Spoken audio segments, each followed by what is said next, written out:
अस्सलाम वालेकुम जी, मैं हूँ माविश शजाज। आज मैं जिस ड्रामे का रिव्यू कर रही हूँ उसका नाम है रकीब से, और आज मैं रकीब से की 3rd एपिसोड का रिव्यू और रिकैप करूंगी।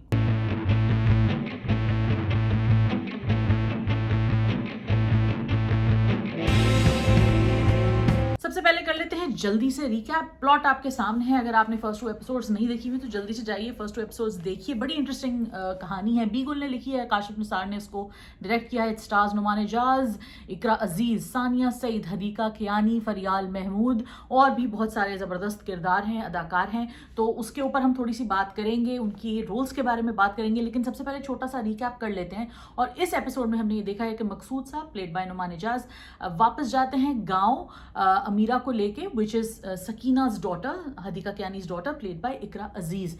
जब वो वापस गांव जाते हैं और रफीक जो है, जो उनका वालिद होता है अमीरा का, तो उसके पास उसको वापस पहुंचाने जा रहे हैं, सो टू स्पीक, क्योंकि वो कहते हैं कि नहीं जी सकीना नहीं जाएगी, क्योंकि सकीना को वो मार पिट रहा है। लेकिन समहाउ वो अमीरा को वापस ले जाते हैं। दोनों का टाकरा होता है, आमना सामना होता है। बहुत इंटरेस्टिंग कैरेक्टर लिखा हुआ है बीगल ने रफीक का। वो एक ऐसा माचो देसी मेल है। रूरल मेल्स जो होते हैं उनकी एक अलग ही किस्म की साइकी होती है, और उन हालात में औरतें कैसे सर्वाइव करती हैं ये हमने देखा है इकरा अजीज के किरदार के अंदर। ज़बरदस्त काम है इकरा का, hats off to her.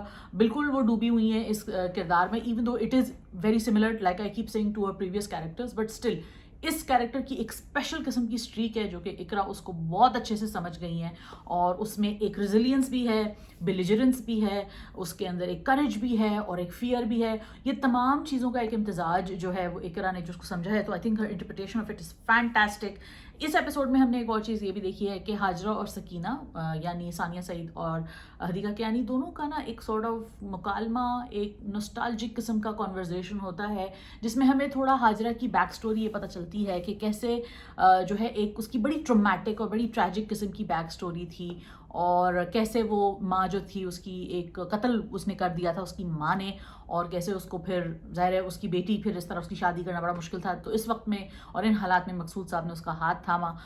Sakina से शादी उसकी उन्होंने नहीं की, बल्कि इनसे शादी कर ली, और उसके बाद सारी ज़िंदगी उनका ख्याल रखा। On the other hand Sakina जो है वो सारी ज़िंदगी पिटती रही, और पूरे गाँव वालों को अपेरेंटली इस पूरी कहानी का मालूम था। So after a very long time जब मकसूद साहब वापस अपने गाँव जाते हैं तो वो उनको पूरा एक नॉस्टैल्जिया, और सकीना ने उनके पूरा कमरा जो है वो बिल्कुल ठीक से रखा हुआ होता है, उसको कोई आंच नहीं आने दी होती। तो ये तो हो गया छोटा सा रिकैप। वापस जाते हैं, एक आमना सामना होता है, ऑब्वियसली एक रिस्की सिचुएशन है, डेंजरस वायलेंट सिचुएशन में वो वापस जाते हैं। लेकिन जब वो वहाँ जाते हैं तो काया थोड़ी सी पलट जाती है, एक सॉर्ट ऑफ कॉन्वर्जेशन शुरू हो जाती है। बड़ी मज़े की कॉन्वर्जेशन है। एपिसोड इसके लिए आप देखिए। मेरा टेक जो है इस पूरे ड्रामे के बारे में सो फार, और इसकी राइटिंग के बारे में भी यही है, अभी तक कंसिस्टेंटली पॉजिटिव है। मुझे अभी तक ये ड्रामा बहुत ऐसा लगा है कि किसी ने बहुत सोच के लिखा है, और किसी ने बिल्कुल उसकी उन किरदारों को जान के लिखा है। ऐसा लगता है कि वो पर्सनली वो इन किरदारों को जानती हैं बीगुल, और उसके बारे में उन्होंने लिखा है। इंशा जो है which is played by Fariyal Mahmood, उनकी एक बड़ी अर्बन सी रिलेशनशिप है एक लड़के के साथ जो कि जिसको वो हेल्प करती हैं। और जेंडर रोल्स के हवाले से भी बड़ा इंटरेस्टिंग है कि जी दुनिया में किस तरह लोग एम्पावरमेंट को हमारे यहाँ समझते हैं, जिस तरह ड्रामों में आजकल दिखाया जाता है। कुछ लोग दिखाना चाहते हैं कि जी लड़की चीख पड़ी और चिल्ला रही है तो बस यही हमारे यहाँ एम्पावरमेंट है। लेकिन इंशा का किरदार ऐसा है कि you see again, like I always keep saying, कि मुझे वो लड़कियां देखनी जो कि रियल में होती हैं। इनकी कहानियां जो है वो रिलेटेबल भी होती हैं, आप अंडरस्टैंड भी कर सकते हैं, और आपको मजे की भी लगती हैं, क्योंकि sometimes real life it's so much more fun than fiction. So Fariyal Mahmood does an amazing job as Insha. उनकी कुछ पुश एंड पुल है जो उनके रिलेशनशिप में, वो भी बहुत अच्छे से इंटरप्रेट हुआ है।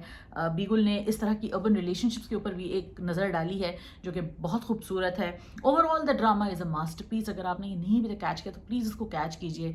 देखिए कि किस तरह ज़िंदगी की छोटी छोटी पेचीदगियाँ जो है कभी कभी बड़ी पेचीदगियाँ बन जाती हैं, और जब वो बड़ी पेचीदगियाँ बन जाती हैं तो फिर उसी तरह उनको छोटे छोटे तरीक़ों से ढूंढने की और उन गिरोहों को खोलने की ज़रूरत होती है। And that is the beauty of Pakistani dramas. और काशिफ निसार, बीगुल, नुमान एजाज जैसे लेजेंड्स जो हैं वो जब ड्रामे को देखते हैं और जब ड्रामा क्रिएट करते हैं तो इसी तरह का मास्टरपीस निकलता है।